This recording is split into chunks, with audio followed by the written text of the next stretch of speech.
Hey everybody, Sean here. We've got a great episode. Probably insanely too long. If you want to skip the Joe Lynch interview portion, I think it's about an hour in. But more important news, Friday, November 21st, 8 p.m. at Cinema Salem in Salem, Massachusetts, we are doing a screening of Black Friday with the director, Casey Tebow, and we'll be doing some Q&A after. It's going to be a great event. So join us. We'll be there. Lexi will be there. Probably be there. I'm going to try. Anyway, again, Friday, November 21st, 8 p.m. You can head over to cinemasalem.com to buy those tickets.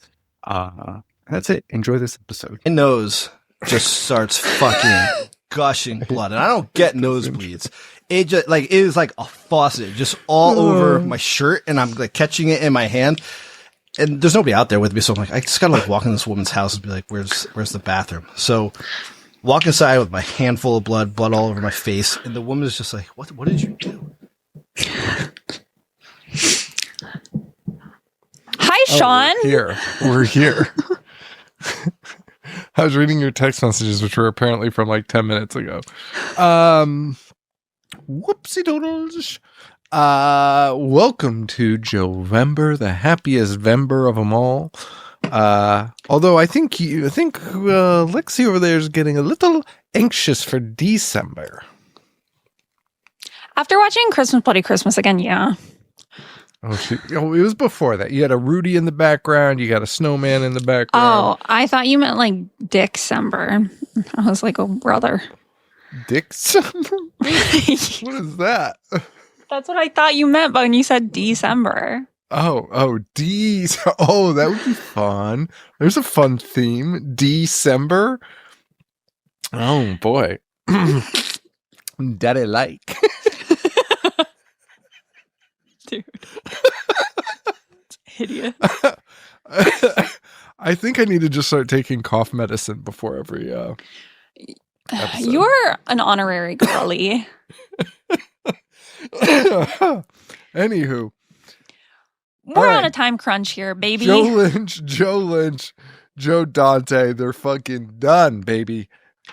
Get them out of here. This week, the final week of JoeVember, we have one Joe Begus. Begas. No, I think it's Begus. Begus. Did you pull clips for him or not? No, I didn't. It was too hard to find and track down. Okay. Well, I mean, I tried, but I didn't end up getting them. But we'll just have to spread the word. Correct. He will be joining us very soon. Yes. So, what an elusive figure this man is. He really is. It's kind of crazy. I had to dig through the fucking pits to find out anything about him. Well, tell me what you got on him, because I very little. Very little. Mr. One Joe Begos. Begas. What is it? You're the one that was supposed to tell me. Oh my God, he's going to be on in 2 seconds. I think it's Begus. Begus, yes. Mr. Joe Begus, born in Rhode Island, don't know what city, in 1987. I found that he wanted to be an actor when he was like a baby because he thought that they were the directors, but that when he was 8 or 9, he realized what a director is, and that's what he wanted to do. He said that he knew he was never going to go to film school because he fucking hated school. He moved to LA with Josh Ether when he was like 22, who is his like main producing partner in like Bestie Bop altogether, who Joe Lynch was talking about, that they're all friends. One interesting tidbit I did find that I forgot to put in the doc. He worked for Stewart Gordon for several years and stage managed Reanimator the musical. Oh, all right. I have never heard of that in my life. Oh, you haven't? No. Yeah, that and Evil Dead has one too. Well, he also did Nevermore, which Stewart Gordon did, like a Nevermore stage play. Oh, interesting. Or musical. I don't know. But he was just a stage manager? I don't even know what that is, so maybe it is.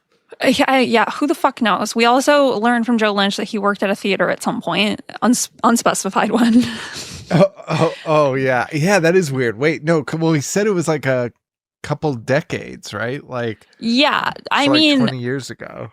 and that's literally all there is to know about him on the internet. I spent like hours trying to find crazy. anything. Yeah, man. He seems very counterculture, and probably like, I'm a little nervous about this interview because I feel like, I don't know. I don't know what to expect here. I mean, he's been very nice over email. So, Yeah, no, for sure. But it's like, is he too cool for us? I don't think so. Well, and the thing is, like, we share like friends. You know what I mean? So Yes, yeah, that's true. I think it'll be fine because like several people we know are like friends with him. Yeah, that's true. That's true. Well, it'll be interesting. Yeah. Hang on, I have to sneeze. A Chewy. Wow. That was a big one. That was huge. Okay. So, By the way, guys, this is the day after we recorded when I was dying of sickness, so I'm still a little under the weather. yeah. So we're just gonna walk through his movies because he doesn't have that many. I didn't watch his first two. Like, I just didn't have time because I had to rewatch Christmas Bloody Christmas. So Almost Human. He does Almost Human in 2013. I watched When that.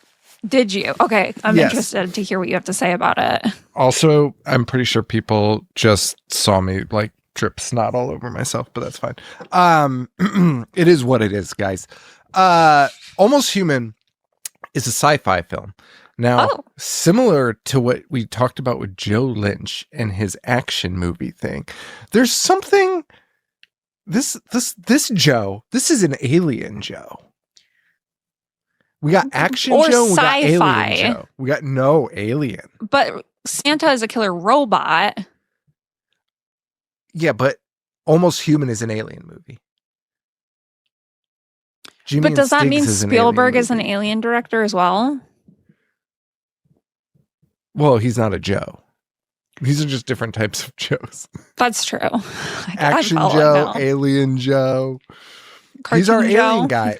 Almost Human, which is like not similar, but it feels like Jimmy and Stiggs is an extension of it. It's like a story of this guy getting abducted and then coming to Earth, and like there's an alien parasite that's like controlling him and making him this murderer, and he's just going around killing people. Yeah, and his friend has to resolve it. I loved it. I thought it was fucking great. I thought That it was makes me so fucking happy because I was scared. great. No, I really liked it a lot. And I don't want. Did you watch The Mind's Eye or no? No, I didn't have time because I had to Okay. rewatch Christmas Bloody Christmas. Okay, I did not watch that one either, but I did watch Bliss, and I also loved that. Okay. Let's work our way there. I have a few facts about Almost Human, and it's like I literally have like maybe 5 things altogether about this dude. But for Almost Human, I was like combing through interview transcripts that he's done because he doesn't do a lot of interviews either. When he was 23, one of his and Josh's shorts got into a big festival in London, and they applied for a bunch of credit cards when they got back and got Oh yeah, about I saw that. $27,000, went and made our movie, and it got in Toronto Midnight Madness, and they sold it for a few $100,000. They came back from the shoot with $30 left. He and Josh edited, sound designed, and used the finished cut to raise further money. And they shot with minimal resources. So like no monitors, cheap lenses, whatever. But something interesting I saw was that for hair and makeup for that movie, they were just going around to different like local schools Yeah. and having like different people do it for free because they're like students. Oh, that's fucking funny. But yeah. And then, I mean, is that going to be your favorite now? Is that going to be my favorite? Wait, did you watch VFW? Yeah. Okay. Yep, I did. Is it my favorite? I would say almost. Ooh. Yeah, I think Almost Human is my favorite. I think That's it's my favorite. crazy. Ugh, okay. We have like 15 minutes to get through his shit. because we started so late. So let's go. So next he does Mind's Eye in 2015. No, we've got like 24 minutes. We don't know when he's going to show up, and who knows what we will be saying. It's not going to be early. See the movies this guy makes. This guy ain't showing up fucking early to anything, especially a fucking dumbass podcast. But he does Mind's Eye in 2015, which on the festival circuit for Almost Human, he broke his back. Did you see this? Yeah. He says on his 25th birthday, he fell off of a cliff in Europe, shattered his back, and split his head open. And just like kept making the movie. And that was after the Mind's Eye? It was like during it. He spent 4 months in a back brace, and during that time wrote the Mind's Eye. You know, I'm going to say something. Almost Human almost felt like it was made by a different director. That's interesting. And I just wonder what may have happened on that cliff. It's crazy the way Joe Lynch healed you. Wait, what do you mean? You were like so back to normal now. Oh, yeah. I see what you're saying. Yeah, he did. He truly did. Yeah, that Mind's Eye had a budget of about $350,000. So we're moving up. Yeah. Then he does Bliss, 2019, whose budget was like $230,000, and that's really all I was able to find about it. So. Oh, really? I didn't. There was like nothing online for these. A lot of them don't have Wikipedias. Dude, it's fucking insane. It's fucking nuts.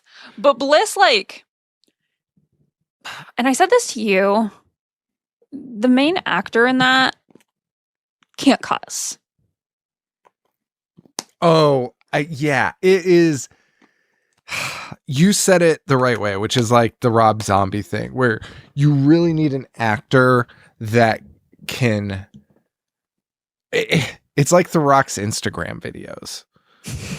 The Rock's Instagram videos when he swears at Kevin Hart, he's like, "You little fuck!" Like you're like, Jesus Christ, spit it out, man! Like you're so PR trained. We know you can't curse anymore. Just don't do it. It sounds insane when you do it, and you can get that vibe. You see it in Rob Zombie movies, and you see it here with the lead, who's just like. The way she curses is just like so out of place for her. So out of place. And she has a cameo in most of his movies. Don't think I like her. I'm going to be honest with you. There is an art to weaving curses into your language. And if you're not fucking there with it, then you're not there with it. Then you're not there with it. And everyone knows you're not there with it. Because the way you'll slip an F-bomb into any type of sentence, you're like truly masterful when you look at it sometimes. Yes. Because it'll just throw it in there. These people, it's like they emphasize every time it's in there. So you're like, no, and the thing about it is, I had said recently that like, it's funny, I guess going off of Jamie and STIGs, I guess, but also just rewatch Christmas Bloody Christmas, kind of hold the same sentiment. When Rob Zombie does it, it is like, brother, have you ever heard another human being speak before?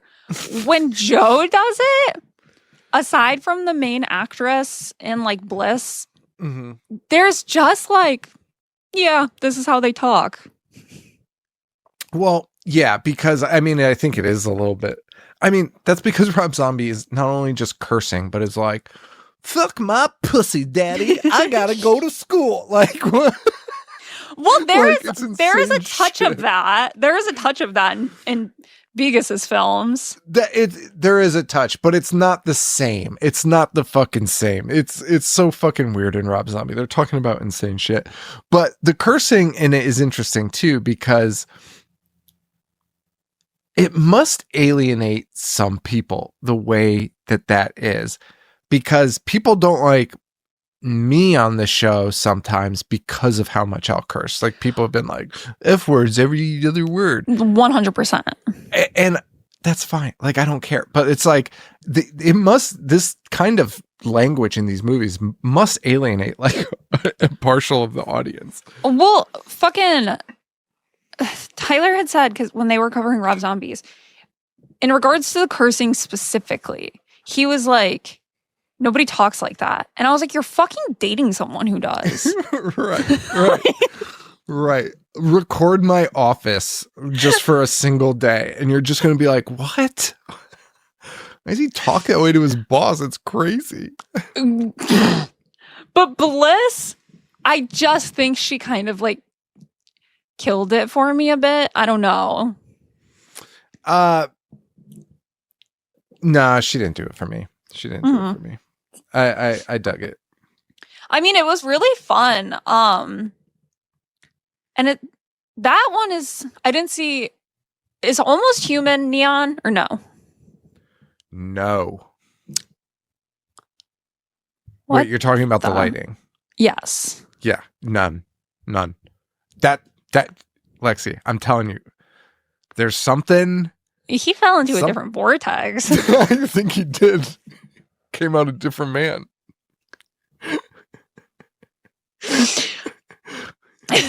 Well, then in 2019, he does VFW. Yes. Which Fun VFW, movie. so fucking fun. I believe this one was bought before it even started shooting. So like this is the first one that he like had money for. Because I think someone bought the script. Again, it's so fucking hard to find any like details about this dude. Or his films. But I believe that somebody bought it beforehand. Again, VFW, I mean, obviously like very Carpenter-y, an attack on Precinct 13. I fucking loved it. But again, the main girl in it can't cuss. Yeah, it's funny. And he writes like that. And then when you see him in Jimmy and Stig, you're like, oh yeah, that's the way he speaks. And it makes perfect sense for him. And then, but he like applies it to like all the leads. He, you know, like they speak like he does. And I think some of them don't need to. The girls just can't pull it off. And I will say Riley Dandy in Christmas Bloody Christmas takes us to a whole other level with it. Like she's so much better at it than like his two previous female leads. But VFW, what a fucking blast. I would give my life for any of these veterans. Yeah. They're the fucking best. Yes, they rock. It's so fun. And it's essentially a zombie movie, you know? Which is weird. Correct. Yeah. I really didn't understand that part of it, but it was so fun. And you know what? Weirdly, like patriotic. Yeah. You know, like I was like, yeah. And by the way, I'm not saying I don't ever disrespect veterans, but what I'm saying is I was like, fuck yeah, veterans fucking rock. Like I was like, when he does that monologue about the mud. Yeah. And then he like goes through all the different wars that they've all been through. And you're like, oh, fuck. Like this dude fucking rocks. Yeah. I mean, fucking all of them.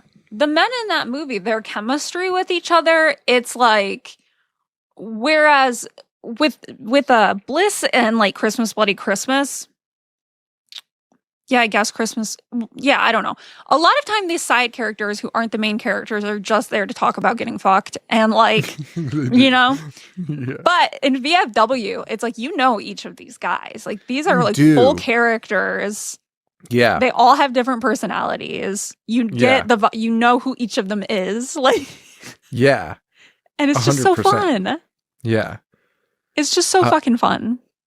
It really is. I'm sorry, I just thought of a question I want to ask him.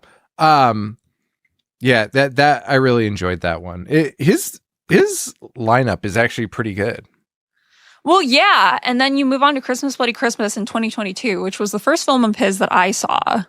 Which I don't love. And the one thing I do want to address with him is, as a colorblind individual, the red movies are just fucking killing me. They're fucking murdering my eyeballs. Well, yes, I fucking love it. I love the neon. A lot of people do not. I really like it. But you and I were talking about earlier. Whoa, do you know Jimmy and Stig's is featured on the Kodak website? No. I wonder if he knows. Dude, there's so many things where people will be like, "Did you know you were in this?" And it'll be like, what is the horror show? And I was like, I had no idea. And there'd be like an article about us, and I was like, what the fuck? Like, we're pretty easy to reach for comment, I think, but whatever. This is funny. Well, and you and I were saying to each other earlier on the phone, his movies are the same movie for the most part. And it's like hard to explain because the plots are different. The characters are kind of like interchangeable. Correct. Now, you had a question that you're going to ask him, and I think it's the most important one. Oh. That we have to ask. Are these in one connected universe? Right. Yes. They have to be. And then I added on to that question. Did you? I did. And it is, are there any movies that he did not make that he thinks live in that same universe? Gotta be Mandy, right? Mandy. I don't know what he's going to say. Yeah, I just fucking... And you had texted me, there is a threesome scene in Bliss that Sean was like, Oh, yeah. this means idea of a threesome. But I will say, like, I was like freaking on and freaking off. Like, I was like, this is hot shit. And then when I was watching Christmas Bloody Christmas, that sex scene has made me freak on, freak off for a while. But I was like, yeah, no one actually fucks like this. But like, good God, if they can't put on a performance. They put on a hell of a performance. I'll tell you that much. Fantastic. And you're right. It is fucking hot. I was getting a little wound up watching. A little freak on, freak off, right? Freak on, freak off, yeah. But fucking the one in Christmas Bloody Christmas, the leads, like the main like couple who fucks in that, they're not even a couple, but both of them I think are so hot. Whereas in Bliss, I wasn't feeling that way, and it was still like super hot. In Christmas Bloody Christmas, I'm like, hachi machi goo goo gaga. Throw me in there. Tap me in, coach.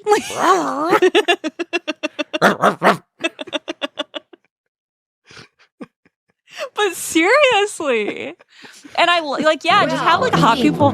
Bit all the he dogs and winked at all the she dogs. The town never knew.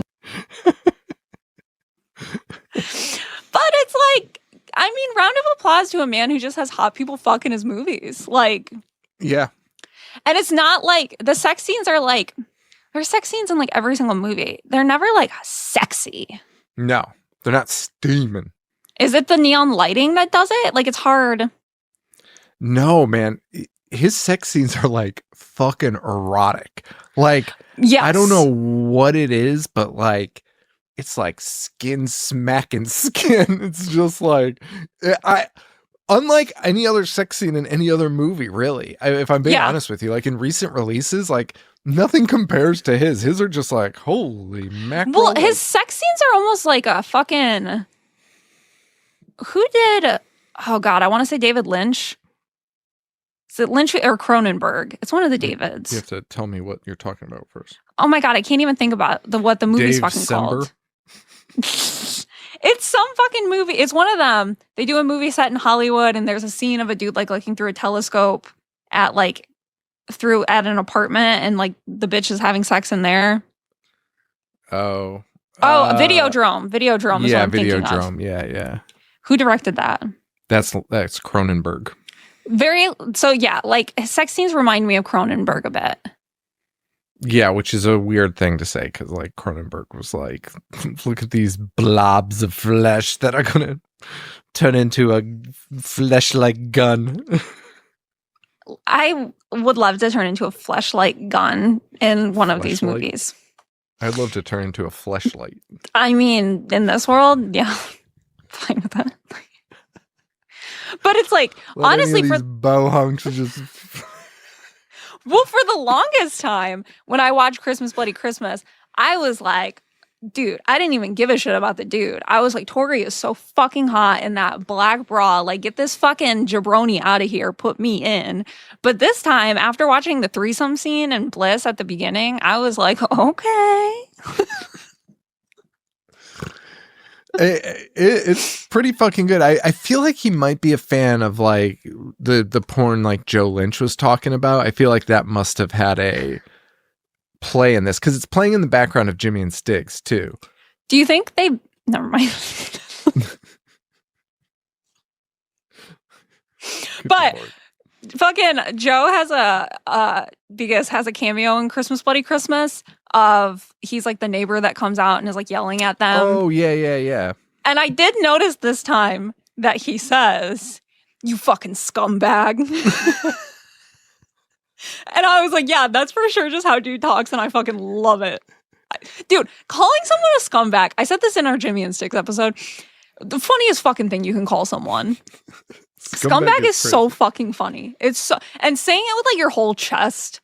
Yes. You know what I mean? Like you mean like you are fucking scummy. Like you are a scumbag. That is a like deep cut insult when you use it right. Dude, it's so good. Yeah. That's then, the thing you were like, he sounds like he talks like you. You and Joe. Yeah. Yeah. Dude, scumbag, slimeball, like It's true. And then Jimmy and Stiggs, we did I think it was a Patreon bonus up on it. Yeah, I think so. But came out this year. It's like his pandemic movie. It took him 4 years to finish it. Shot it inside an apartment. The Joe Lynch episode also, we like go over it. But was distributed through Horror Section Studios with Eli Roth and offered him 1,500 screens.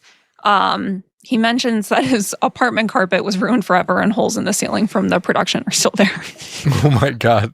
That's crazy. That's fucking awesome. But yeah, I mean, he's just, it's like, it's weird to say because I am a fan of his, especially after watching more of his films. Like I really am a fan of his. And I don't mean this insultingly, but it seems to be that he is kind of like one note. And I say that with love because it's like, you could make this movie a million different ways, change from aliens to killer Santas to killer slasher, neon lights, someone cussing, people fucking. I'm there for it. Like I'm in. Yeah. You know? Yeah, 100%. Sorry, I'm looking at the budget for it. That's interesting. And 19 minutes. I forgot to mention that following VFW, the distributor offered $2.5 million for Christmas Bloody Christmas. Oh wow! And I think it might have been Shudder. Interesting. Because I think the Blu-ray's out there, but I'm pretty sure my Blu-ray says a Shudder exclusive for Christmas Bloody Christmas. Oh yeah, I think it is. So it's like, yeah, that was his first movie with a budget. Yeah. But like he is pure fucking like grassroots. Like, you know, there are a lot of like independent filmmakers and shit who still like went to film school and like had that. So I'm actually very interested to talk to him to be like, dude, how did you figure out like the fucking ins and outs? Because like you didn't go to any sort of school for it. And that's just like grassroots, like. Yeah, that, and especially because he's using film, so. Right, which I think Bliss is the first trickier. one. Yeah. Way trickier to do. Well, let's wrap this up. And we're going to talk to Joe. No, as long as it doesn't look too low quality for you guys. No, you guys, you're good. All right, cool. You're good. It gives that, the Jimmy and Stiggs vibe. I mean, yeah, it looks very true to form. Wait, I'm the set. It's so crazy. We had Joe Lynch on yesterday, and he was telling us how crazy it was that he had been in your apartment one night, and you were like, "Hey, check this out," and it was part of Jimmy and Stiggs that was filmed right there, and he was like, "Wait, what the fuck?" Yeah, nobody really knew we were shooting at first. We're going kind of like a couple of years under the radar, and then doing the press circuit for Christmas, I was like drinking on a podcast. Actually, I think it was on the booth. And I was like, guess what? I'm shooting this movie. And then I bag. I'm so fascinated by that. I mean, we could just jump into this if you're good. Yeah. Recording? Yeah, we were recording something before. Oh, okay. But yeah, Jimmy and Stiggs, I mean, congratulations. I feel like that got a huge reception for you, and you did that awesome roadshow with our buddy, or I don't even know how he was involved, Brad Miska. Oh, yeah. Well,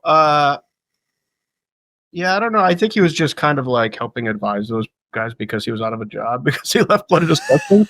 So it was like a Venn diagram of he had nothing better to do. So he was trying. But I've been friends with Brad for a while. So I don't know, like I've known him for like 10 years or so. So, yeah, actually, I think we were in Chicago at I don't know, one of those conventions, and we did a screening of the movie. Me and Eli were there, and Brad came, and I think it was like his first official day that he was like, I'm unemployed.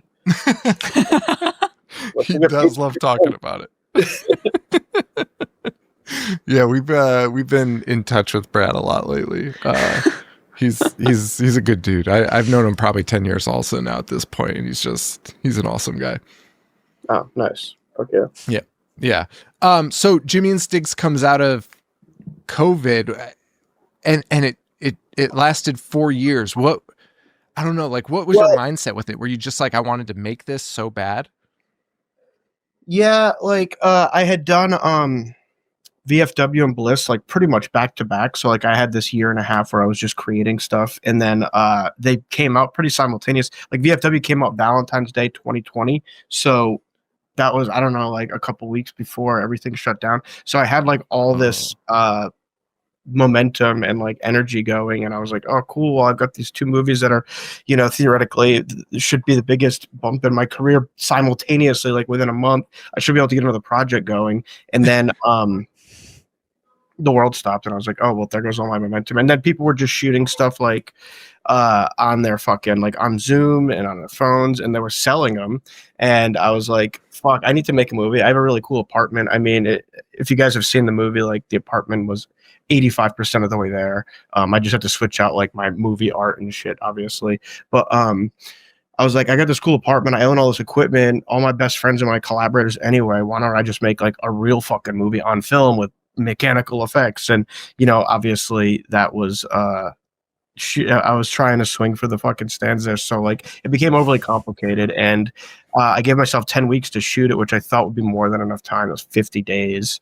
And, yeah, we only shot half of it, and then I ran out of money because we're shooting on film, and I had to like raise more, and everybody else was going back to work because now COVID was like, you know, all intense, like the vaccine and shit was out, so people were going back to work. And then I got Christmas Buddy Christmas financed, and that was, you know, like a $2.5 million movie with a pretty extreme deadline. So at that point it was like, okay, well, I can't fuck around with Jimmy and Stigs. Okay. I have to go make this movie with a deadline, but also we got a $2.5 million budget, and I'm going to get paid a decent salary. So now I can just inject more money into Jimmy and Stigs.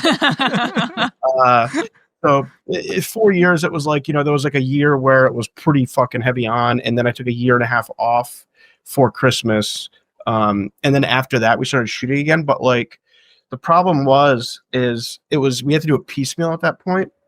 But also I'm living in the apartment. So like if we shoot for 2 or 3 days, it becomes that first day is now getting the apartment back to, you know, I tried to leave it as close as I could, but I'm fucking living here. There's just stuff moves around and changes around. Even though I'm here by myself, stuff moves around and changes around. So like the first day would become, all right, let's get this place shoot ready. And then we would shoot another 2 days, and then everything would kind of just like fall by the wayside. And then that stuff would take forever to shoot. And because during that first run, I was like, let's bang through all the stuff. You know, we'll save the effects inserts for later.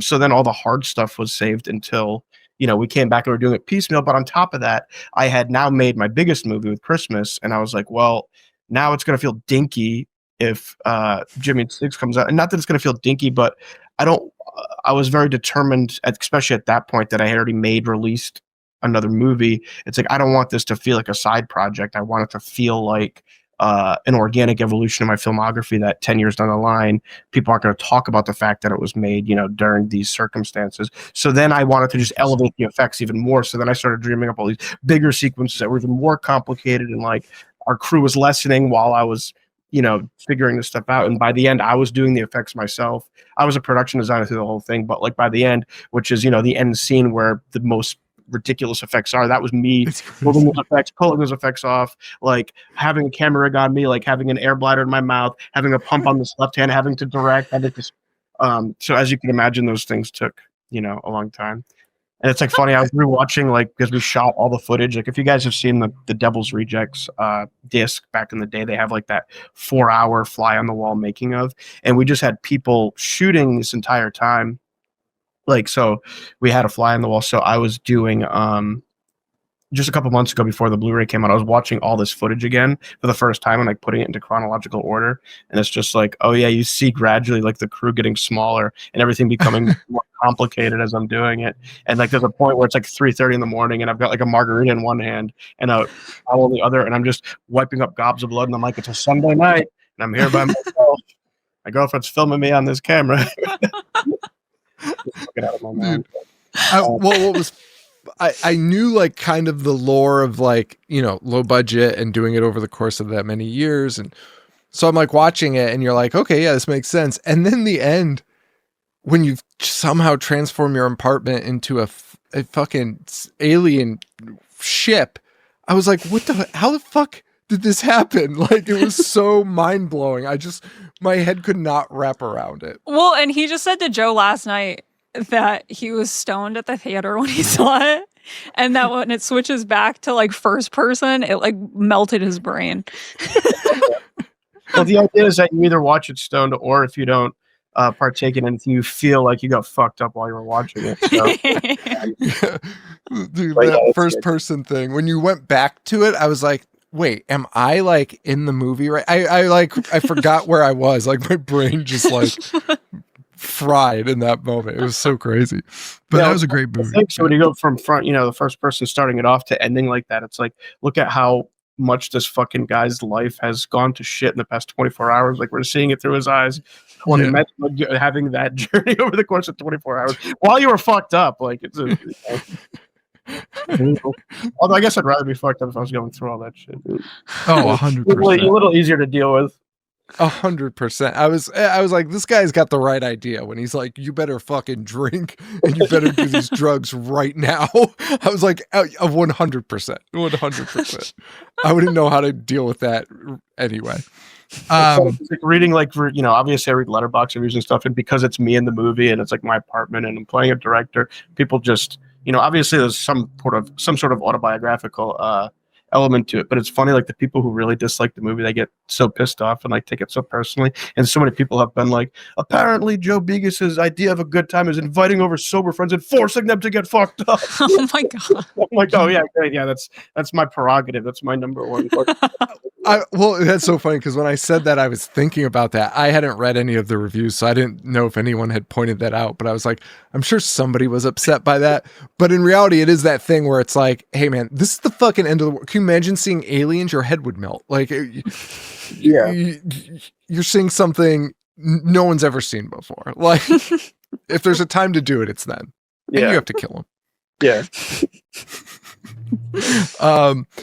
So, Lexi, you had some questions about earlier in his Yeah, career. I mean, you are a very elusive figure. It's hard to find anything out about you because we like talked about you for the first half of this, like we did with Joe Lynch, just kind of giving like a brief biography and then running down your filmography, but there is not much about you online.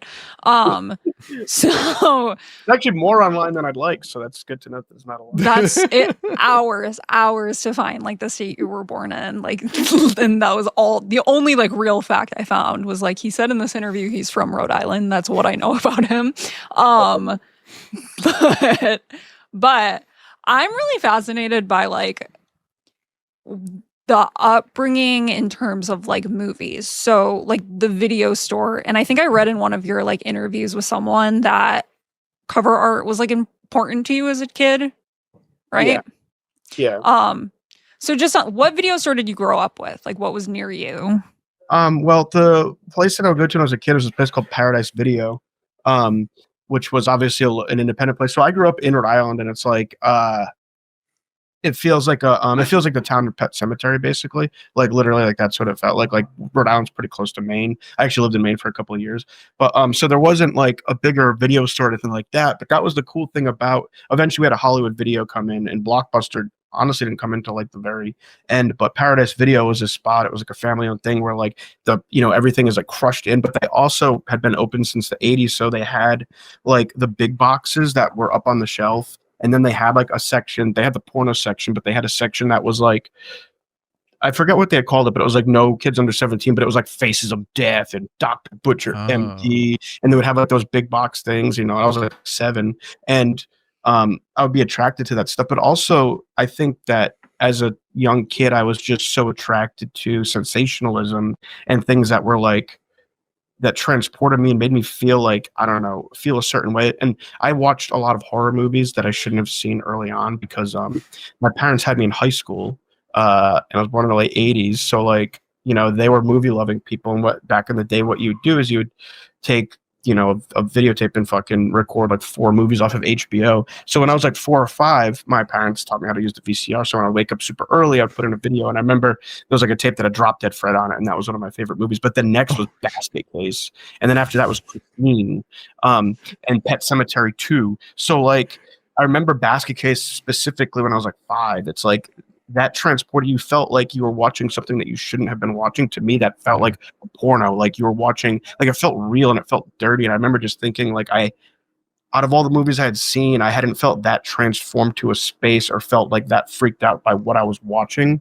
You know, and I imagine somebody's watching that as an adult for the first time, and it's like, okay, this movie's fun. But like for me, like seeing that stuff, it like felt fucking disgustingly real, like a carnival, you know, almost like that sensationalism comes to me. And then because I had lived in a town like Pet Cemetery, there was something about the dead kid when I was like 5, you know. And it's so funny because I tell these stories and my dad's like, you're making me sound like I'm a fucking bad dad. I'm like, no, you're a really good dad because you let me you trusted me watching that stuff. But like there was just certain things like that, and that's so like I was attracted to sensationalism like that. And then you would see the box art, and to me, like, because I had been introduced to those movies before like seeing the art in the box about it, when I would go to the movie store, like it would be the most sensationalist art because I was chasing that feeling again of like, oh, I shouldn't be watching this. This is going to make me feel dirty. Is this going to make me feel, you know, skeezy or something like that? Yeah, that subversive stuff. It was the same for me when I was a kid. It was just the more subversive it was, you were just like, oh my God, I feel like I should not be watching this. And like, I want to tell people about it. Like you would go to school, and it's so funny because, you know, a lot of my kids that I went to school didn't fucking watch shit like this. So like when we had sleepovers, I'm like, I'd have to ease them in. It's like, well, we'll watch Child's Play 2 first, but then I'm going to show you guys From Beyond, you know? It's so funny as you were saying that, because one of the questions I have for you that's I'm just so curious is what like box art or like DVD art, VHS art stood out to you at the video store? Because for me, for whatever reason, it's Silent Night, Deadly Night, and Pinocchio's Revenge. But Silent Night, Deadly Night, when you were saying that, it like came back to me that I would always go over and grab it. But like as soon as my mom walked over, I would like put it down and like walk away. But then the next time we were there, I immediately came back and like gawked at it again. And I like forgot about that feeling. But was the one who said Pinocchio's Revenge? Yeah, Pinocchio's Revenge. I love the box art to that too, just because like when I was a kid, like seeing toys and stuff like that. And also, I don't know if you remember this movie. Do you remember The Fear? That was like the wooden doll. Yes, I own that for some reason. Well, because Vinegar Syndrome put it out recently, and it's really bad. oh my God, I just pulled it up. I forgot about that cover art. That's insane. Yeah, and the thing doesn't actually move the whole time. It's like somebody thinks they see it move, and then it cuts back, and it just moves a little bit. But then there's one, like the very last shot of the movie, which has the most movement. There's like a kid playing by like a fucking, I don't know, like this swamp or something, and he has a basketball and it rolls, and the camera follows the basketball, and then you see a wooden foot kick the basketball, and then it cuts, and like the wooden figure picks up the basketball, and it freeze frames and cuts into like a rap song, and it just goes into the it has nothing to do with the rest of the movie. And it's like, well, this is the tone I wanted from the rest of the movie, actually. Like this is what the movie should have been like. But I remember thinking, like, I'm friends with the people who run Vinegar Syndrome, and I remember watching that. I'm like, wonder how many people paid $45 for this. They can't be happy right now. There's a movie similar to that. I don't know if you've ever seen it. It's called Pin. Yeah, but Pin is awesome, though, I feel like. Pin is a secret fucking banger. I don't know if people know about Pin. You got to check it out. It's so fucking weird, but it's very similar where you're like, is this thing even real? Is this thing? Yeah, it's like Patrick meets Mannequin meets The Fear, basically. It's really I always loved the Cannibal Ferox cover. Yeah. Well, Sean, didn't you have a thing with Frankenhooker? I did, yes. I did. And I stole the box. It had the talking VHS box where if you hit it, she said, "Want a date?" And every single time I went to the video store, I went and hit it. When that video store went out of business, I went in and stole it because I was like, they're just going to fucking throw this thing away. So I went and stole the cover art. There was so many, not so many, but there was like 4 or 5 video stores where I grew up where there were independent ones. And because we were such a small town and then like DVD was starting to hit, they all started to close. But I just remember they were selling like all of these big boxes and like everything for like 99 cents a piece. And I just remember being like, I was actually moving because I moved to LA like 17 years ago, right after I graduated high school. And I remember just being like, I'm not going to lug all this shit to LA.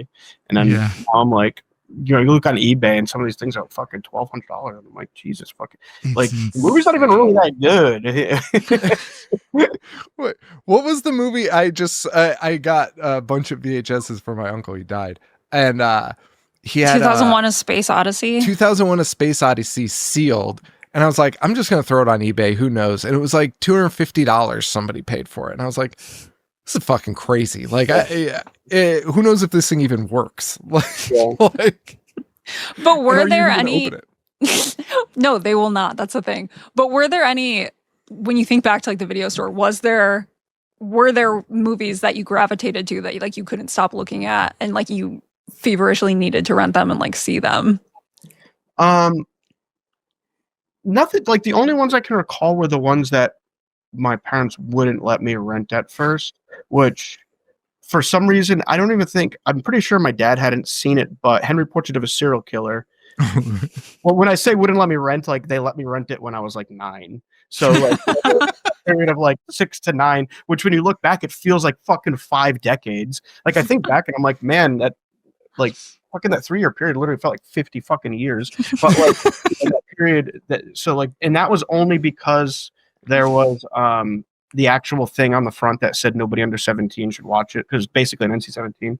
There was that. Faces of Death took a little while because my dad had seen that and he was like, a 6-year-old doesn't need to see Faces of Death. But thinking back, it's like he's theoretically right, but I mean, like it's also pretty, like it's very obviously not real. Those were the 2. Cannibal Holocaust was another one because it had that warning on it.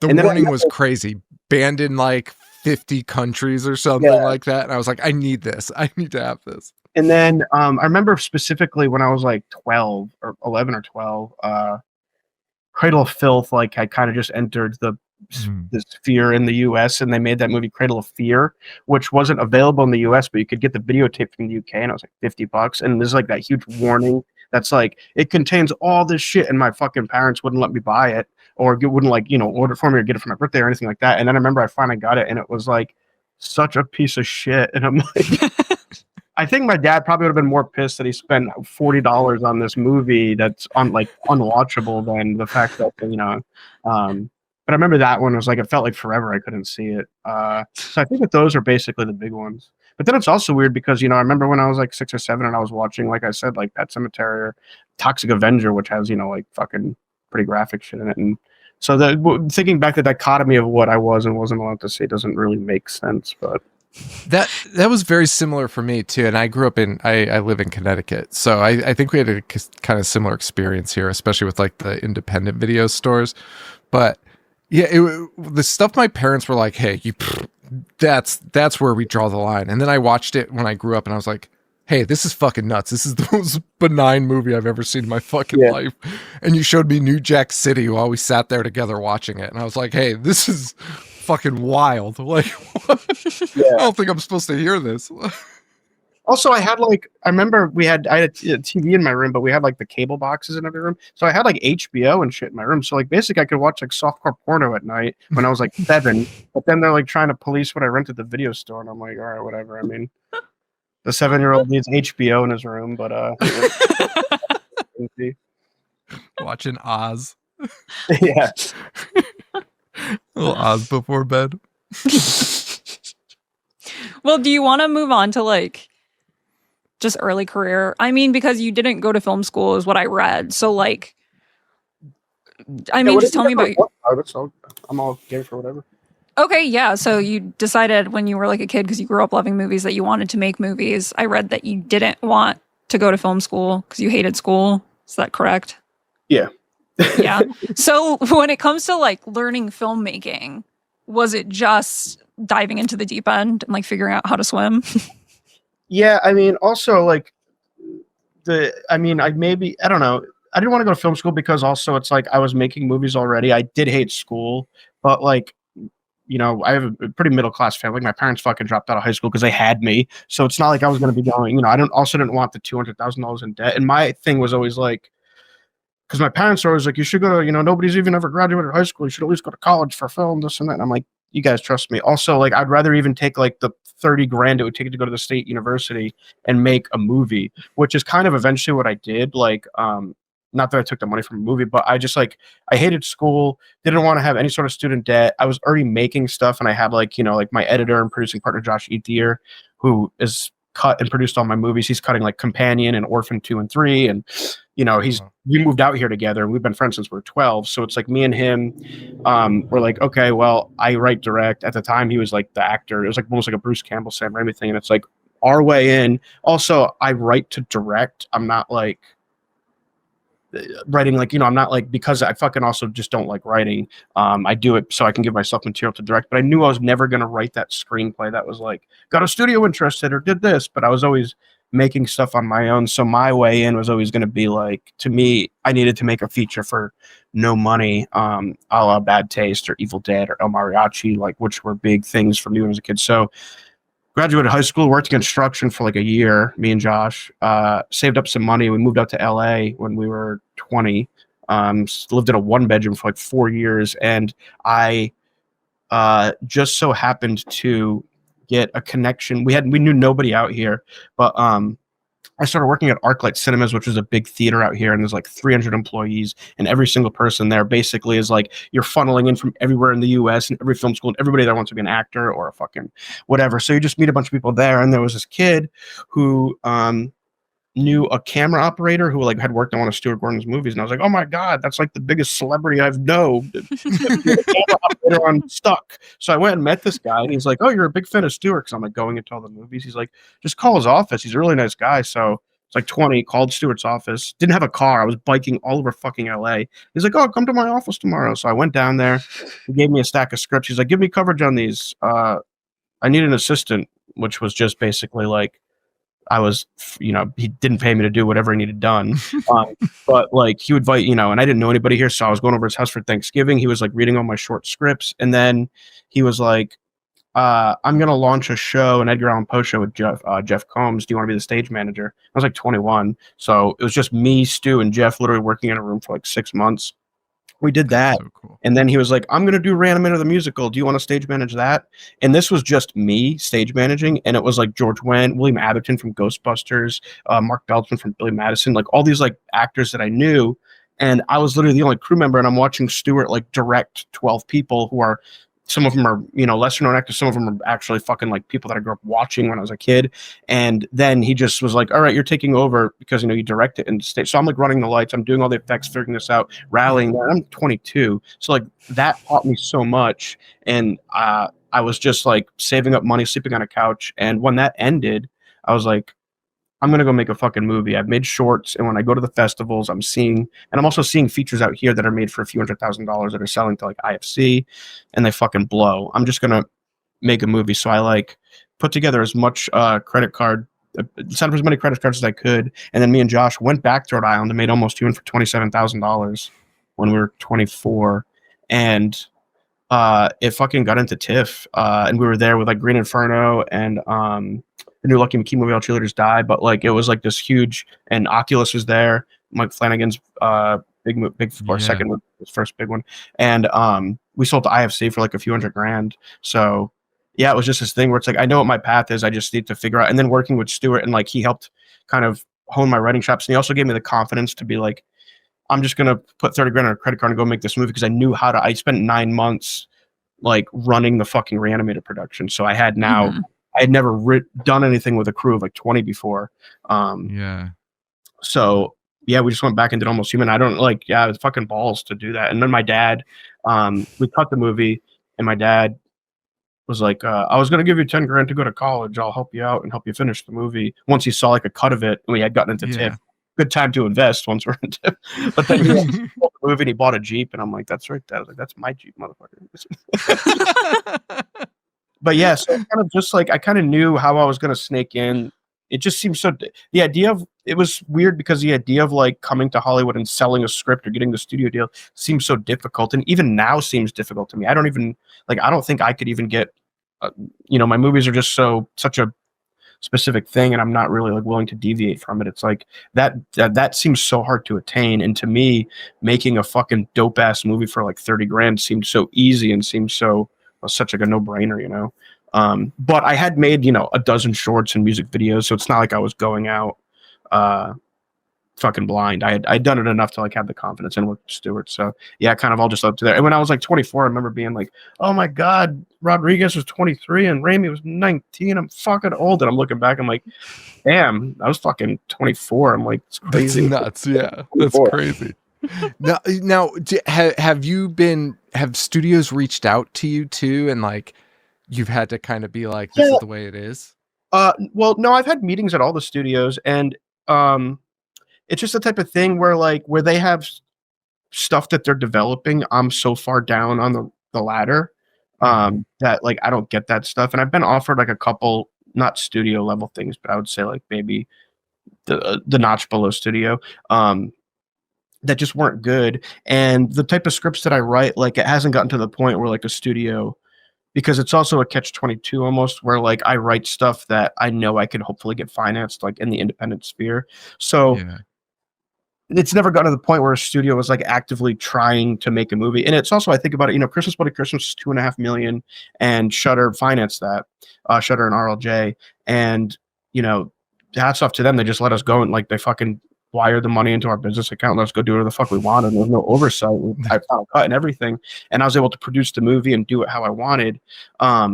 Where if like that was a New Line movie and the budget was $15 million, I wouldn't have been able to shoot on film.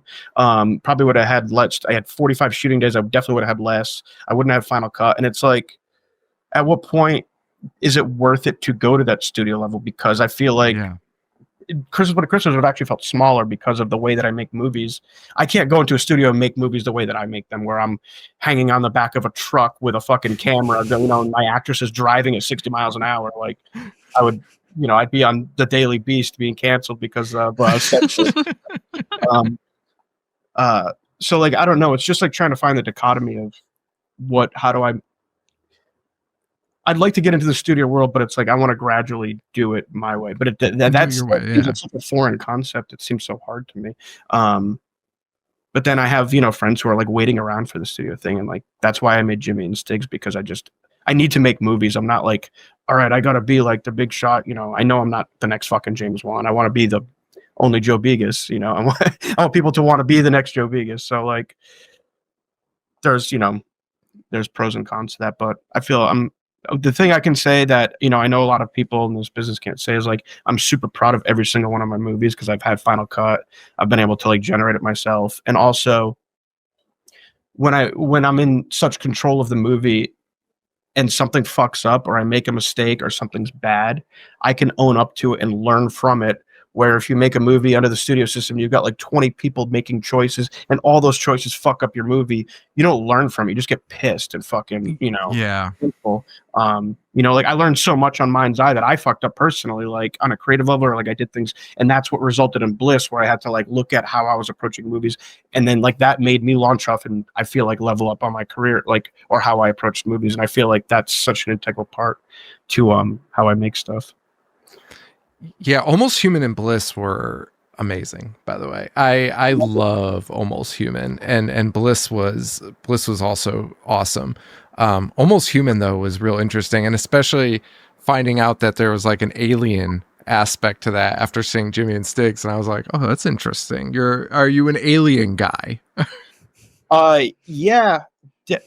I mean, more so when I was younger, because I feel like now it's just not as interesting. I don't know if it's because I'm older or the way that pop culture is, but like in the 90s, like some of the conversations in Jimmy and STIGs are actually real. Like my dad had to go into school because I was trying to argue with my science teacher that the alien autopsy tape was real.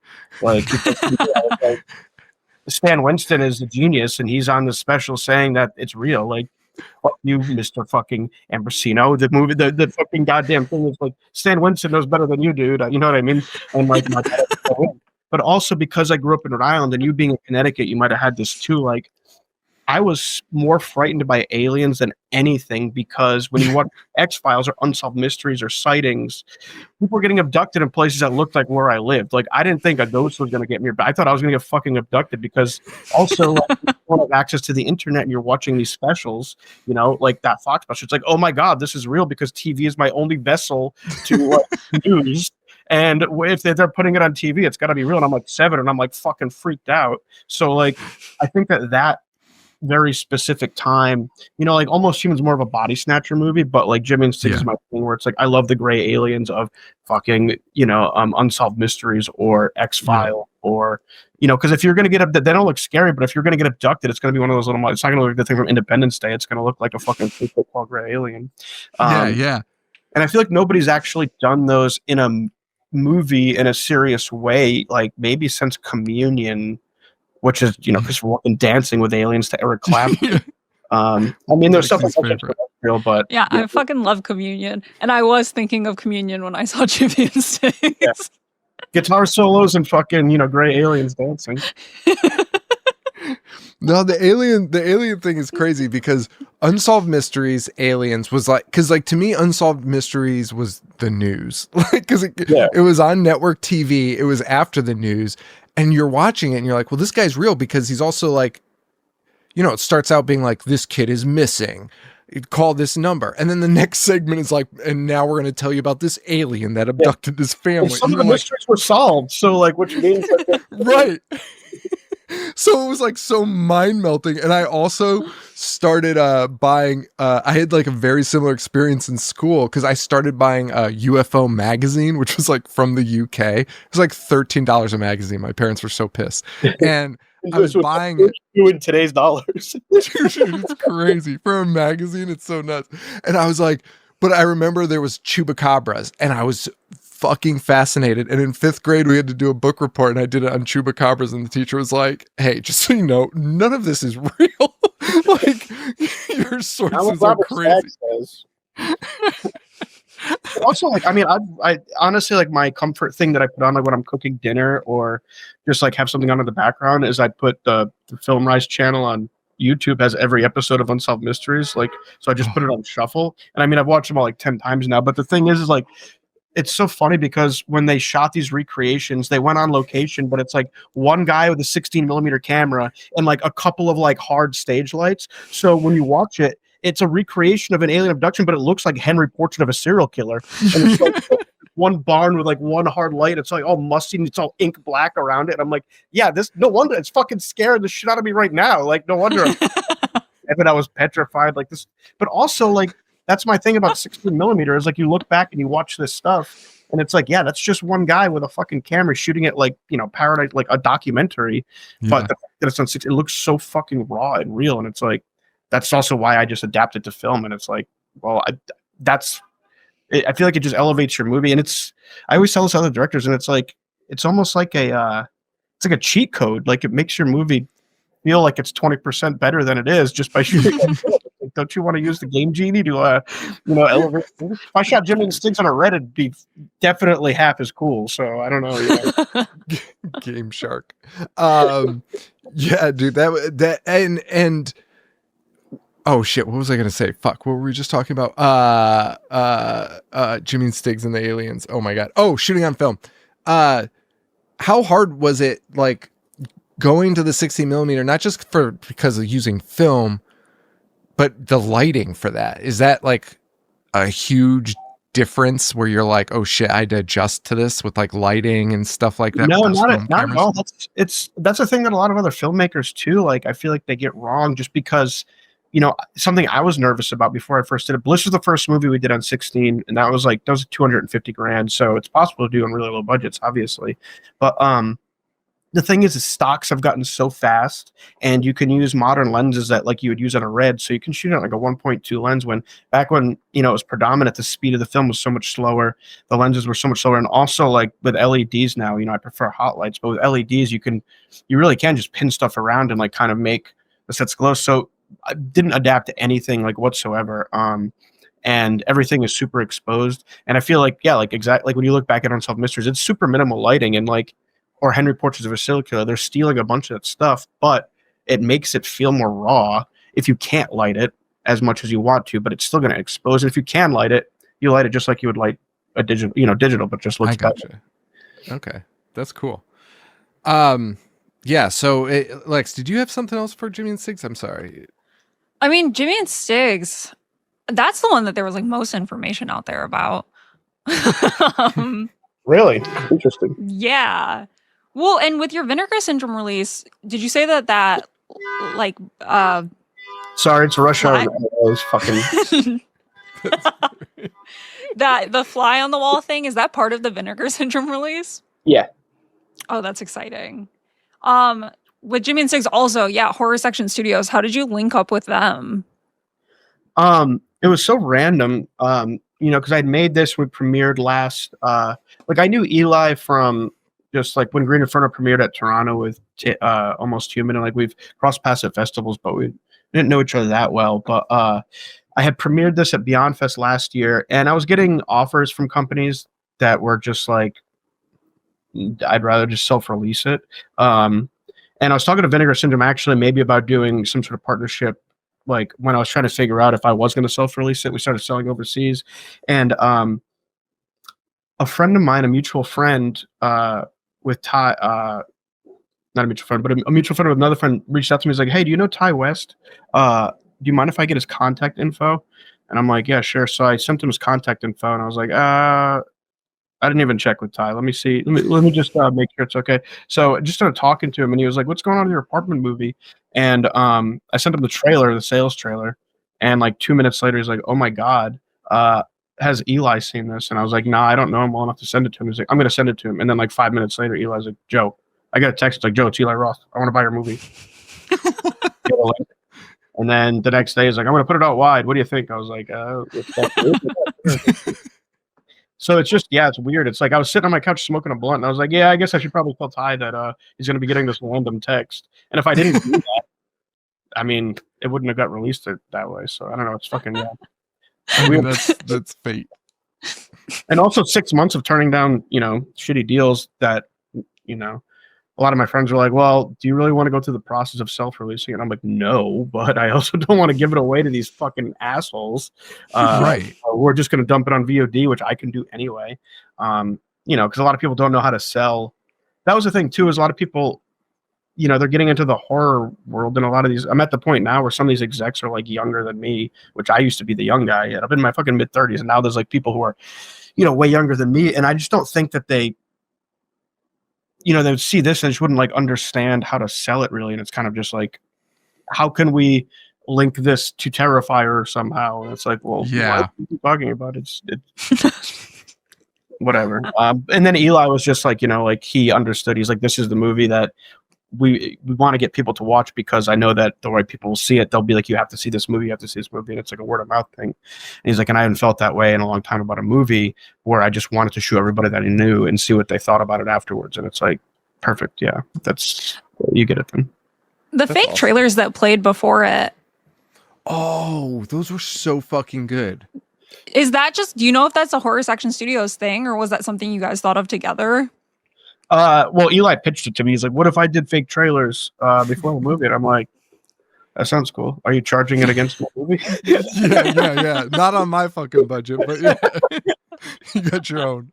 I could be cool with it. I could be cool, but so yeah, I thought that was a cool. Again, a lot of people seem to really like those too. So they were a lot of for fun. The Snoop Dogg cameo, or is that coming out of your pocket, or what are we doing? Yeah. But you could go. Well, I was just gonna go backwards because we So I read that you fell off a cliff in Europe. Yeah. Oh, see, there is a lot of information about me out there. You don't understand. I was literally in the fucking pits, like trying to find out anything. But what movie you wrote Mind's Eye during like the recovery process of that? Yeah. So I was that was for Almost Human. So I was traveling. We did TIFF in September. My birthday is October 13th, which coincides with STIGs. So I premiered, and it's funny because Eli was bringing this up in some of the press, but like I met him at TIFF in 2013, which was September, and then went to Sitges where Green Inferno also was, and saw him when I landed. Had a brief exchange with him. Then that night at midnight was my birthday, and I turned 26.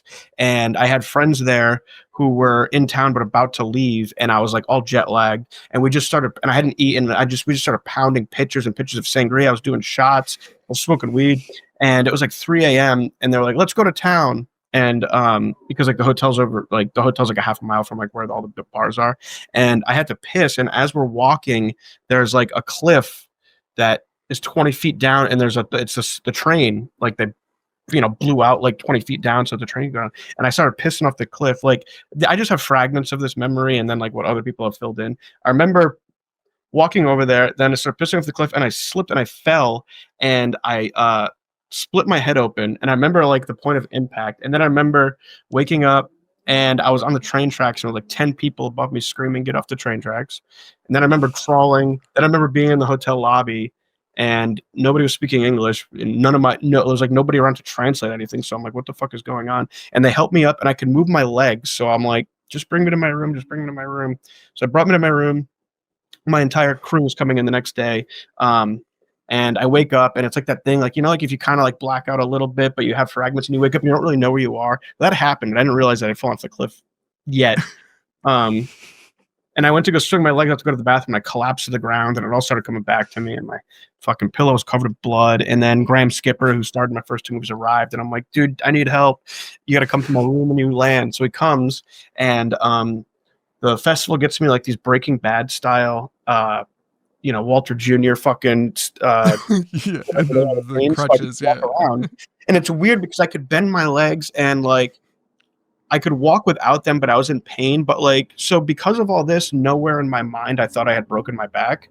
Because to me, when you break your back, it's like you're like Christopher fucking Reeve or something. But I'm like floating in the fucking Mediterranean. And what I would do is, because you can get painkillers over the counter there, I was mixing painkillers with Jack and Coke, so I was just fucking slamming them from the time I woke up. And pardon, I'm like, oh, whatever, my bruised spine will heal. So then I take the flight home, which was the worst thing ever because they cut me off. And I had to like put my arms on the armrests and like take the pressure off my lower back because it was my bottom 4 vertebrae. It was awful. So I got home, and I was like, I got to go to the doctor and get some fucking painkillers. And so I go to the doctor's. My buddy drives me. We go to Taco Bell first because I'm fucking starving. So I get like $30 worth of Taco Bell and a Mountain Dew. My heart's obviously racing. And then like I use the crutches and get across the parking lot in fucking LA heat. I go in, my hair's like stuck to my face, and I'm like, I got a bad back. I need to see some painkillers. They're like, sir, we're gonna have to do some X-rays. And I'm like, yeah, whatever. So then I'm on the phone with my dad, and Obamacare at this time ended the day you turned 26, and then they extended it to like the end of the calendar year. But I had broken my back on the day I turned 26, and I was under my parents' healthcare. Obamacare. So my dad's on the phone, and I'm like getting the insurance information from him, and he's like, "You fucking pussy!" He's like, "I was seeing pictures of you partying all week. Now all of a sudden you're at the hospital." And while we're on the speakerphone, the doctor comes in. He's like, "Oh, Mr. Begus, we got your X-rays back, and your bottom 5 vertebrae appear to be shattered. We need to go into immediate surgery." And I'm like, "Oh, Dad, hey, did you hear that, Dad? Did you receive that?" And then like, because it happened on my birthday, we fucking going back and forth, and the doctors, the hospital's like, "You owe us $100,000." And I was like, well, I sleep on a couch, but I don't know. Good luck. They're like, "We settled it with the insurance company for $5,000. And I'm like, you would have never settled with me for $5,000, you fucking pricks. But yeah, so then my mom came out, and my mom's a huge horror fan and also like a huge stoner. So I was just laying in bed, and she was rolling me joints and just making me like fucking roast beef dinner. So I got all fat, and I'm like writing Mind's Eye, and so yeah, I wrote it while I was in bed, and being getting stoned and getting fat. But that's a story. Well, I think it's interesting because Almost Human was very seeing all of your other movies prior to that, it's a lot more like grounded and a lot more like bright and just kind of natural colors. And then Lexi told me you fell off the cliff. And I was like, and then suddenly the movies turned like neon red and neon blue. And I was like, what's the correlation here? Like, Yeah. he had a vision falling off that cliff. And I was like, it's my time, baby. Near-death experience. Well, it's interesting. I would say it's like part of the reason. And when I was talking earlier about like the jump from Mind's Eye to Bliss and like the things I learned on Mind's Eye, when I made Almost Human, I was 24 and I was confident, but not like super confident. Obviously, I'd made a feature before, so I leaned more on not like being a fanboy. I'm trying to like I leaned more on like, okay, I'm gonna really wear my influences on my sleeve, and I'm gonna like, here's my Carpenter thing, and here's my this and that. And when I made Mind's Eye, I feel like I kind of leaned into that again, instead of like being like, okay, I proved to myself I could make a movie on a technical scale that's on par with everything else. And so like I made Mind's Eye and it felt like a lateral move because it was like, okay, I just did another thing in New England that's like a call, but now it's my Cronenberg thing. And with Bliss, and then I actually went through like a really dark time between Mind's Eye and Bliss. And Bliss came out of that. And I was also like looking back at Mind's Eye and I'm like, all right, how do I get out of, like, how do I fix it? Or like, what was the problem with that? And I, realized that it felt like a lateral move, and it's like, okay, let's just throw all that shit away and like, let's put like the most pure thing from my brain on to film. And it's like, it's going to be like unlike anything else out there, something that only Joe Begus could make. So like it took, I needed to really put my confidence next level. And Bliss was like, that was like, my friends would be like, Desi's basically you as a chick, which was how I wrote it. It's like, well, I'd rather have a cool hot chick who's a painter than a boring dude who's fucking writing a script in the corner of the room. But so like it became, and also painting so visual. So like that was the biggest jump for me. And I feel like I needed to make Mind's Eye to realize that, but also like I feel like Bliss should have been the next step after Almost Human. So that feels like the one time. And then since then I've always been like, okay, what can I extract on this next movie to really like figure out how to like up my filmmaking abilities. Like with VFW, now I'm working with 6 veteran actors who have combined 400 years, and I'm 30 trying to make this movie. And then with Christmas Buddy Christmas, it's like, well, can I make an action and a hangout movie that feels like $20 million? And then with Jimmy and STIGs, it's like, how do I make an interesting movie in my apartment with me? Yeah. I need to fucking elevate myself. So, and it's also interesting because I know I just keep on going to these long-winded rants, but no, they're great, man. They're great. I appreciate them. Because I had made half of Jimmy and STIGs before Christmas Buddy Christmas, I had to, like, I would see footage of myself and I'd be like, okay, that fucking sucked. Like, how do I deliver that line better? How do I deliver a better performance? And I had to learn how to direct myself, which was the hardest thing, but I was able to like get to that level. So then when I went and made Christmas Buddy Christmas, I felt so much more naturalistic directing actors. And I feel like Riley and Sam give the most naturalistic performances out of any of my movies because I had that whole crash course in basically like directing actors on an extent that most other people will never get, So yeah, I feel like how do I do things that are gonna, and same thing with the production design, because I production designed Jimmy and STIGs and took a break. I also feel like the production design on Christmas took a step up because I was able to articulate things to the production design better. That's awesome. Not that I ever want to production design a movie again or star in my own movie. I like in other people's movies. I mean, I loved it, and Lexi absolutely loves the fact that you use the word scumbag as much as you do. She's oh my god, no, I've adopted that, and I was rewatching Christmas Bloody Christmas tonight, and you say it in that, and I was like, it goes back. Like he said it before, Jimmy and STIGs. Yeah, it's a good word. Dude, scumbag and slimeball is so fucking funny. They do fucking rock. No, VFW, that was awesome. That was a really cool movie, and that felt so like Trauma-esque in a way. It felt like very much a part of that universe to me. But yeah, directing those guys must have been absolutely awesome. Yeah, I was pretty nervous at first. I was actually, besides Almost Human, the most nervous I was going into a shoot because of that dynamic. And like, not only, do you know every single actor is going to have a different way to be directed, but like, what are the egos going to be like? And each one's going to have to be directed different. Like, and I'm, all of these guys are fucking mid-60s or older. So I kind of went in, and we had a week of rehearsal, which was really nice. Like we just had this big conference room where I can kind of like I taped out the VFW and I mapped it out. So when we went in there, I was like, I'm just gonna take control. Like I'm just gonna take charge, and like I'm just gonna.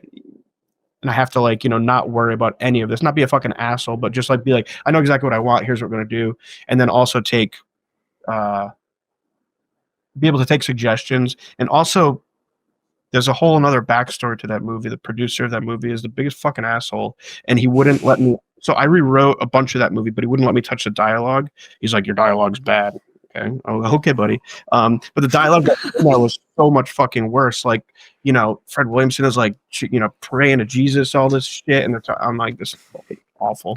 We need to get rid of this. But he wouldn't let me change the dialogue. So I was like, I'll figure it out. But so I get into the room with these guys. I tell them exactly how like I work, how it's going to go. And then I tell them about the dialogue. And I'm like, look, here's the issue with the dialogue. I know it sucks. And Stephen Lang goes, I was gonna ask you about that.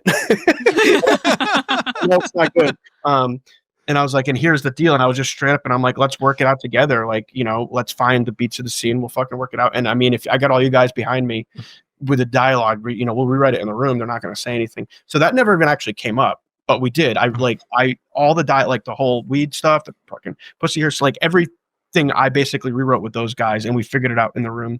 So, and I don't want the producer to know, so I'm writing it on the back of, like the sides, and we're figuring it out. And because I'm shooting 360 and I'm operating, no other crew members could be in the VFW. They were all outside on the monitors.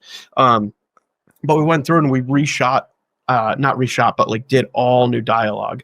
And, the producer's sitting there fucking smiling with his headphones on, not saying anything. So I sent him the cut, and I had Final Cut. And we sent him the cut, and he's like, what the fuck? What happened to all the dialogue? And I'm like, I have Final Cut. And he's like, well, you have Final Cut on the script that we greenlit, so you need to change it back. And I was like, we didn't shoot any of that dialogue. And he's like, what are you talking about? And I'm like, you were sitting there smiling your ass off like a fucking moron while we shot the whole thing. You didn't realize that we weren't shooting the dialogue? And then Stephen Lang was like, yeah, it's a lot better this way. And the producer's like, yeah, I think maybe it's next time though, this ain't gonna happen. I'm like, well, obviously there's no next time, you fucking idiot. There's a whole backstory there, but I think that like they respected that I stepped in and I was like, here's how we're gonna do it. I already have a plan for this. And then I was able to learn and after that, Slang was basically like, I liked what you did in there. He's like, you got to control this. He's like, we're going to get these guys in line. I'm the quarterback. You're the coach. Let's bring this. All right, cool. Let's bring it home. And then, and so funny because Sadler, like, he's like, Joe, I don't understand why you wanted me for this role, man. Like, Walter. And I'm like, dude, fucking Demon Knight. He's like, Demon Knight? Who the hell talks about Demon Knight anymore? That was 30 years ago. This and that. And then we get into the action, and he's like, getting all excited. He's like, Joe, it's like riding a bike. It's like riding a bike. Get back in it. And then by the end, we're doing the on-set like EPK where we're getting interviewed, and I fucking see Sadler, and he's like, a movie a lot of people don't talk about that's really good is Demon Knight. I think we've got to go back and watch Demon Knight. And I'm like, yeah, obviously, dude. And everybody besides you knows Demon Knight is sick. You're not telling us anything that we don't know. Demon Knight was life-changing for me. Fucking Billy Zane. It's so fucking good. But no, those guys, every single one of those guys were awesome. And I think like nobody wanted to be the odd man out because I've heard like a couple of stories about some of the guys in the, like on other sets, like being assholes.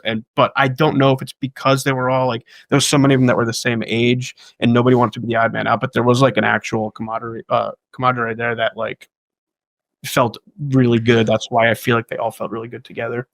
Yeah, that's cool. what stood out to me the most is the chemistry between those guys is so fucking good. Like I just love all of them. But how did you cast them? Like, did you have all of them in mind for those roles? No. I mean, George, definitely, because I used him on Bliss. But like we needed to cast the lead first so that we could put like kind of cast around the lead. And, again, like fucking producers were like, they were like, all right, let's do like Kane Hodder and Tony Todd. And I'm like, well, those people are fine, but like, I want to make like a serious action movie. I don't want like I don't want horror guys. I want like actors who have done genre before, no disrespect to any of these other guys, but, and and honestly, we spent a long time waiting for because like the movie was financed, but we needed to have a certain name in it, and we spent like 6 months waiting for Schwarzenegger, who was like my dream. And in retrospect, the movie obviously would have been just completely different, but like it would have been a Schwarzenegger movie. But it was like he was the perfect age, and he was making a comeback, and I'm such a huge Arnold fan, and I was like, this might be the only opportunity I get. What other project is Arnold gonna be fit for? And his agents were like, oh, he's definitely, like, we definitely think he's in, this is perfect for him, he's just shooting the Terminator. And in that 6 months is actually when I went and made Bliss, while we were fucking sitting around waiting. But then once that disappeared, I was like, well, let's go for somebody realistic. And Stephen Lang was like at the top of the list because Don't Breathe, you know, obviously like he had that kind of clout, but he was the right age, he was fucking he was super fit, could do all the stunts. And then from there, like we were able to get kind of just fill it out. And like it was almost like it's not like I had them in mind before, but they kind of became obvious. And most of the people we got were like, you know, first or second choice, because we were also realistic with it, you know. Mm-hmm. Yeah, Fred Williamson is so good in it. Although the one David Patrick Kelly's role, I really wanted Tom Savini for, and he turned it down because there wasn't enough money. And I saw him at a convention like 6 months ago, and I was like, "Hey, man!" I was like, "I directed VFW." He was like, "Yeah." Well, I was like, you turn it down because we got a fucking classic actor who's, you know, no disrespect to Savini, but you know, we got fucking David Patrick Kelly, homie. Like, I don't know, you didn't realize what you turned down, you cheap fuck. I'll never forget we had like scheduled we were at work, we were at this con, we were doing a con, and the Crypt Keeper was there, so I like reached out to his like manager, and I was like, hey, can we do like an episode with him? And he's like, yeah, sure. We went up to him and he was like, well, it's gonna be like a few $100 to do like a whole episode. And I was like, all right, man, I'm good. I think I'm just gonna walk over here and talk to Joe Bob Briggs for free. Like, We're not asking you to do it in the voice, dude. Like, Jesus Christ. Also, like, that would actually be awesome. Like, that kind of makes me sad because it's like, how hard up for cash are you? Where like that's the breaking point of it's like $200. Like, right. It's so bizarre. It's so bizarre. Now, Lexi wrote this under the VFW question, and I'm obsessed with it. Your films have a lot of this DNA. Obviously, they're all your babies now, and like they really though like gelled together. Are they part of the same universe? I mean, like maybe, but then also actors portray the same roles, or actors portray different roles. But like for instance, STIGs, the painting from Bliss is on the wall. Oh, is it? Oh. Yeah, because it's actually a smaller painting that's like 36 by 20 maybe. And what we did was Chet photographed that every day so it could blow it up. So in the office, the original painting's up, and in Christmas Bloody Christmas, there's a couple aliens in the astronaut suit in the record store. But then Bliss is on the marquee in VFW. So like there's some cross. Oh, that's fun. And Bliss might be in the same universe. VFW exists outside of that universe. How unfortunate. What, Lex, do you want to, you're a huge Bloody Christmas fan. Do you want to wrap it up with that? Yeah, and then these are just a few questions like for this episode, and then I want to talk to you more about it afterwards. But Christmas Bloody Christmas was the first thing I saw of yours, and just preach the gospel everywhere. I was like, called Sean immediately, you have to fucking see this movie. But I didn't know that it was the first one you were given like a big budget for. So that whole experience, you had done everything so like grassroots and independent leading up to that. Did the budget come with like issues that you didn't see before because of having all the money and just like other people being involved now, or was it pretty much just the same? I mean, I know you said Shudder just kind of let you do whatever the fuck you want, but how did having a budget change the like filmmaking process for you? It was exactly the same because there was no other producers. It was me and Josh producing it. Like there was nobody else on set. So it literally felt like, I would say the only one that felt different was VFW because there were other producers, but that was like $700,000. You know, that was like 1/4 the price of Christmas. So like, I I don't think that and that's the good thing about it is it felt exactly the same. So it's like we were utilizing, like when I was talking about going and doing like a New Line thing, it feeling handcuffed, like we were able to utilize everything in the same way, like the same way I made Bliss look like it does at 250,000. Let's do that with 2.5 million on Christmas. And we were just having a good time. And I think that the whole crew, a lot of them I'd worked with before, but some of the new ones started to realize like the vibe that we had on set and like how it is, like it's like we have the best job in the world. Let's have fun. And we also have a lot of time to shoot, and I'm like open to like let's all collaborate. And it's just it felt almost exactly the same, except I didn't feel bad that I was paying everybody so little. I felt bad. I felt good that they were getting paid well. I forgot to ask, because VFW, was it bought, like was it financed early on? Like before you started shooting and shit? It was financed as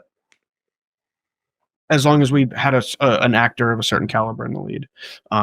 So it was it was like $725,000 budget. So did someone just like get a hold of the script and wanted to like finance it, or were you sending the script out? The producer that I was dealing with had, I don't know if they optioned it, but like that was something that they were trying to get together, and they sent it to me.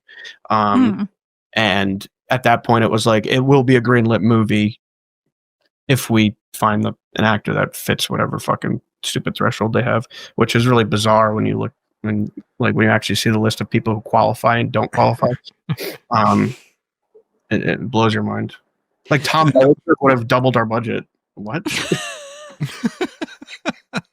Yeah, man, it doesn't make any fucking sense. Stephen Lang is in Avatar 2 and 1 and Don't Breathe 1 and 2. And Tom Berenger was in The Substitute 2 in 97. And I say that as a Tom Berenger fan. Like, right. The Substitute 2 ain't bad. I like that movie. No, I love The Substitute 2. Yeah. So with Christmas Bloody Christmas, you had the first theatrical release. What was that like for you? Are you a big theater person? Yeah, I go multiple times a week.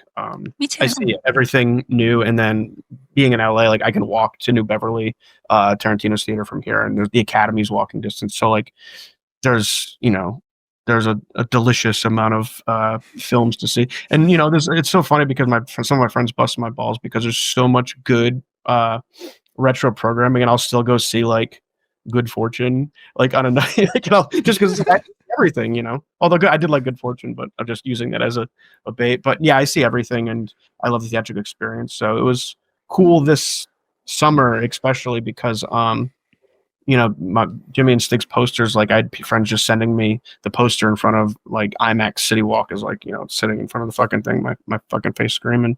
And the trailer, walked down to the Grove and got to see, we were in front of like Ballerina and Bring Her Back and fucking 28 Days Later and shit like that. So it was fucking awesome. Yeah. Oh, Joe Lynch said, because you guys met at the ArcLight, right? And he said he couldn't remember what your favorite movie was. I had two badges. One of them was Terminator and one of them was Videodrome. Though Terminator's I think it's like the clear favorite. Well, it's funny because Terminator over Terminator 2? When I was a kid, it was Terminator 2. And I honestly I feel like I just say T1 and T2 are probably my favorite movies because when I was a kid, T2 is like the thing that was like, oh my God, it would blow my mind. But now looking back, like Terminator, I mean, it's like it's like the ultimate slasher, and I just like the griminess of it, and it feels more impressive. Yeah, it's just fucking propulsive filmmaking, That's so funny that you bring up Videodrome though, because I literally just when we were talking about you before you came on, I compared, was it the sex scenes? The sex scenes, yeah, to the Videodrome sex scene. Reminded me of Videodrome, yeah. I'm curious now because you had mentioned that you love Pet Sematary too. All of the dialogue between Tori and Robbie, are those your beliefs, like your film beliefs? No. I do like Pet Sematary 2 more than Pet Sematary 1. Though that's from an enjoyment factor. Like Pet Sematary 1 is obviously like, but Pet Sematary 2, I just love the, Clancy Brown as fucking Gus is so good. The soundtrack, Mary Lambert getting to like just put all that female led fucking the opening song from Bliss that's over the credits in Bliss is in Pet Sematary when Edward Furlong's in his bike chase trying to get his cat back, Revolt by Nymphs. That's why I know what that song is. I'm a fan of that album, but like, and Tracy Lords, the porn star, has like 3 ballads on the fucking Pet Sematary, and just the fall photography and the effects, and I love Pet Sematary so much. If you guys haven't seen it recently, it's a so cool motherfucking classic. Lexi, wait, I just put this on a list recently. It was for the show, and you were like, fucking Pet Sematary 2, and I was like, I want to see it. I was like, I want to see it. So I actually just watched it. It was pretty good. It was pretty fucking good. I mean, it's kind of insane. It's always weird when you go from like you take a Stephen King movie and you do a sequel, because you're like, that got weird fast. But like, it's a fun movie. Yeah. And Blair Witch 2 is my opinion as well. No, I'm with you on that one.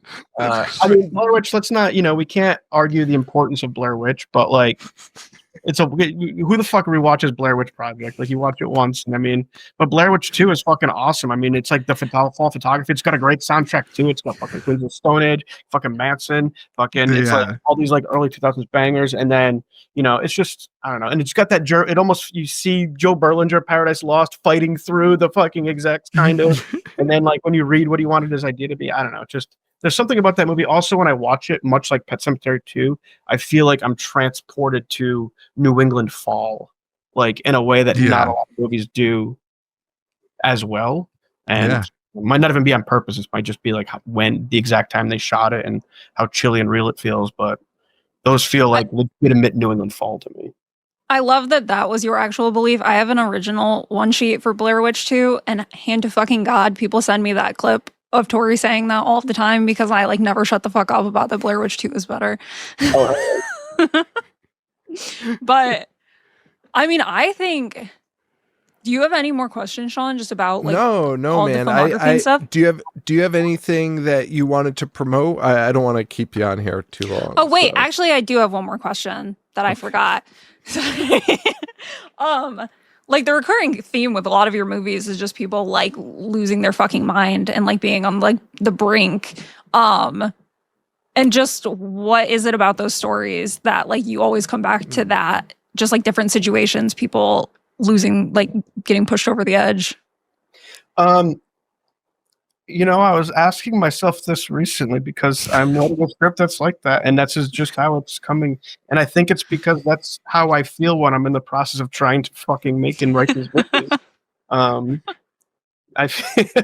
Even like, I don't know, it's like, even like with Christmas, What Christmas, I'm like, all right, I'm gonna do something that's like much more upbeat, but then it's still not really like it's not really upbeat.